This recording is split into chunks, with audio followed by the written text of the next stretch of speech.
ഒട്ടും പോരാ, വൻവദം. ശങ്കറിന്റെ കയ്യിൽ നിന്ന് ഇത്രയും പ്രതീക്ഷിച്ചില്ലേ.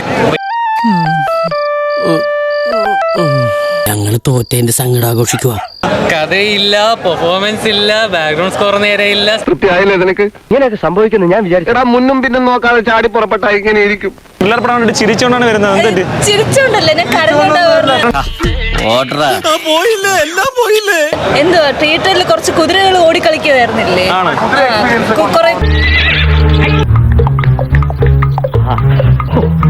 ഇതുപോലൊരു അലവരാതി പടം ഇടക്കാലത്തൊന്നും കണ്ടിട്ടില്ല.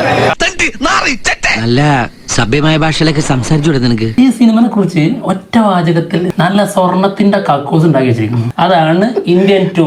ചന്ദ്ര ആത്മാർത്ഥ സുഹൃത്തിനെ കശാപ്പശാലയിലേക്ക് തള്ളിവിട്ട ദുഷ്ടനാണ്.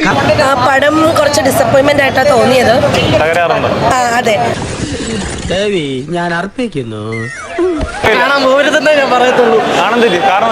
പൈസ വേസ്റ്റ്. അതെ, പോട്ടെ, ശരി.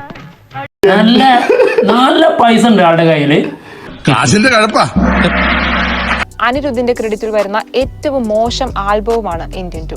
നിന്നെയൊക്കെ കണ്ടിട്ട് സംഗീത ദേവത കരഞ്ഞോണ്ടിറങ്ങി പോകുമ്പോ പല പ്രാവശ്യം ആ കാലി വീണ് നിനക്കൊക്കെ വേണ്ടി ഞാൻ കെഞ്ചിട്ടുണ്ടാ. മുമ്പ് കേട്ടുപോയ അനിരുദ്ധിന്റെ തന്നെ സംഗീതത്തിന്റെ വാൽ കഷ്ണം എന്ന് തോന്നിപ്പിച്ചു ഓരോ ബീറ്റും. ചലച്ചിത്ര ഗാന ലോകത്തിന് വേണ്ടി നമ്മളൊരു സൽക്കർമ്മം ചെയ്യേണ്ടിയിരിക്കുന്നു. ഇവനെയൊക്കെ കൊന്നുകളഞ്ഞേക്ക്. കോമാളിത്തരങ്ങൾ കൊണ്ട് അടിമുടി അരോചകമാണ് തിയേറ്ററിൽ ഇന്ത്യൻ 2.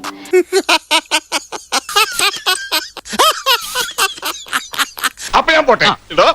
എന്റെ കാര്യം കൂടെ ഒന്ന് പറയടാ. ഈ പാവത്തിന് ഒന്ന് അഡ്ജസ്റ്റ് കൊടുത്തേക്ക്.